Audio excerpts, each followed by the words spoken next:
ഉന്നത വിദ്യാഭ്യാസ മേഖലയിൽ വീണ്ടും സർക്കാർ ഗവർണർ യുദ്ധത്തിന് പോർമുഖം തുറക്കുന്ന പുതിയ സാഹചര്യമാണ് ഇപ്പോഴുള്ളത്. സർക്കാർ നൽകിയ പട്ടിക തള്ളി കാർഷിക സർവകലാശാല VC-ആയി BJP അധ്യാപക സംഘടനാ നേതാവിനെ നിയമിച്ചതാണ് പോര് പരസ്യമാക്കിയത്.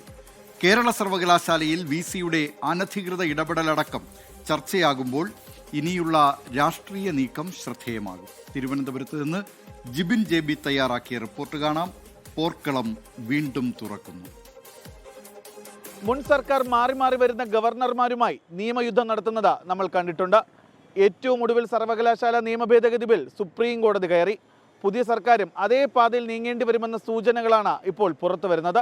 അധികാരമേറ്റ ആദ്യകാലത്ത് ഉന്നത വിദ്യാഭ്യാസ വകുപ്പ് മന്ത്രി പറഞ്ഞ നിലപാട്. എന്നാൽ തുടരെയുണ്ടായ ഗവർണറുടെ ഇടപെടലുകൾ സാഹചര്യം മാറ്റി. ആദ്യം MG സർവകലാശാലയിൽ വൈസ് ചാൻസലറായി പ്രൊഫസർ D മാവുത്ത നിയമിച്ചത്. സെനറ്റിൽ RSS BJP ബന്ധമുള്ള 19 പേരെ തിരികെ കയറ്റിയത്. ഇതോടെ പുതിയ സർക്കാരിന്റെ തലവേദന തുടങ്ങി.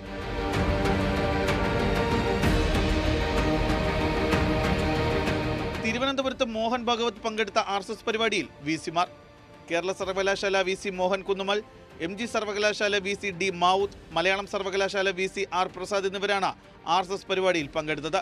വിവാദത്തിലെ സർക്കാരിന്റെ മൗനം ഉൾപ്പെടെ പ്രതിപക്ഷം രാഷ്ട്രീയ ആയുധമാക്കിയിരുന്നു. ഗവർണറോടുള്ള നിലപാടും സർവകലാശാല നിയമ ഭേദഗതി ബില്ലും ചർച്ചയാക്കി സർക്കാരിനെ കടന്നാക്രമിച്ചതിന് പിന്നാലെ മാത്രം VC-മാരെ തള്ളി മുഖ്യമന്ത്രി രംഗത്തെത്തി. വൈസ് ചാൻസലർമാർ മാപ്പ് പറയണമെന്ന നിലപാട് വ്യക്തമാക്കി. അപ്പോഴേക്കും സർവകലാശാലകളിലെ കാവ്യവൽക്കരണം പ്രതിപക്ഷം ചർച്ചയാക്കിയിരുന്നു.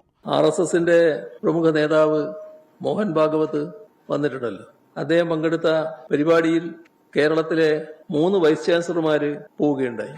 ഇത് അത്യന്തം ഗൗരവത്തോടെ മതേതര കേരളം കാണുന്നൊരു കാര്യമാണ്. ഇതിനിടയിലാണ് കേരള സർവകലാശാലയിൽ VC-യുടെ അസാധാരണ ഇടപെടൽ. ബോർഡ് ഓഫ് സ്റ്റഡീസിലേക്ക് സ്വന്തം നിലയ്ക്ക് നിയമനം നടത്താൻ നീക്കം. സിൻഡിക്കേറ്റിനെ ഒഴിവാക്കി വൈസ് ചാൻസലർ വിജ്ഞാപനം പുറത്തിറക്കി. ചട്ടപ്രകാരം സിൻഡിക്കേറ്റാണ് പഠന ബോർഡുകളിലേക്ക് നിയമനം നടത്തേണ്ടത്. സമയപരിധി കഴിഞ്ഞിട്ടും VC സിൻഡിക്കേറ്റ് യോഗം വിളിക്കാത്തതിൽ ഉൾപ്പെടെ പ്രതിഷേധമുണ്ട്. ഒടുവിൽ കാർഷിക സർവകലാശാലയിൽ താൽക്കാലിക VC-ആയി BJP സംഘടനാ നേതാവിനെ നിയമിച്ച നീക്കം. സർക്കാർ നൽകിയ പട്ടിക തള്ളിയാണ് T സജിത് റാണിയെ VC-ആയി നിയമിച്ച ഗവർണർ ഉത്തരവിറക്കിയത്.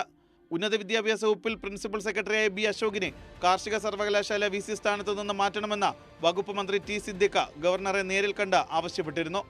ഡോക്ടർ തോമസ് ജോർജ്, ശാലിനി പിള്ള, മേരി റജീന എന്നിവരുടെ പട്ടികയും കൈമാറി. ഗവർണറുടെ തീരുമാനത്തിൽ സർക്കാർ അതൃപ്തി പരസ്യമാക്കി. സർവകലാശാലകളിൽ നടത്തുന്ന ഇത്തരം നിയമനങ്ങൾ നമുക്ക് ഒരു കാരണവശാലും അതിനോട് യോജിക്കാൻ കഴിയുകയില്ല. അത് ആലോചിച്ച് നടപടിയെടുക്കും. തിരഞ്ഞെടുക്കപ്പെട്ട സർക്കാരുകളുടെ അധികാരങ്ങളിലേക്കുള്ള ഒരു കടന്നുകയറ്റം എന്ന നിലയിൽ നമുക്ക് ഇതിനെ ഒരു കാരണവശാലും അംഗീകരിക്കാൻ സാധിക്കില്ല. ഗവർണർ ഓപ്റ്റ് ചെയ്തിട്ടുള്ള സമീപനം സീനിയോറിറ്റി എന്ന് പറഞ്ഞിട്ടുള്ള ഒരു ക്രൈറ്റീരിയയാണ് ഗവർണർ ഓപ്റ്റ് ചെയ്തത് എന്നുള്ളതാണ് ലോക്ഭവനിൽ നിന്ന് വന്നിട്ടുള്ള കമ്മ്യൂണിക്കേഷൻ.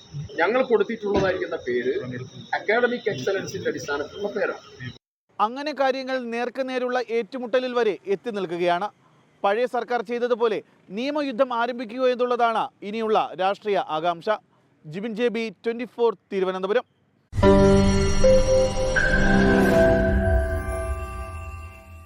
ലോകത്തെവിടെയായാലും ഏത് സമയത്തും 24 വാർത്തകളും ഓഗ്മെന്റഡ് റിയാലിറ്റി പാക്കേജുകളും എക്സ്പ്ലെയിനറുകളും വിശദമായി കാണാൻ ഞങ്ങളുടെ YouTube ചാനൽ നിങ്ങൾക്ക് സബ്സ്ക്രൈബ് ചെയ്യാം.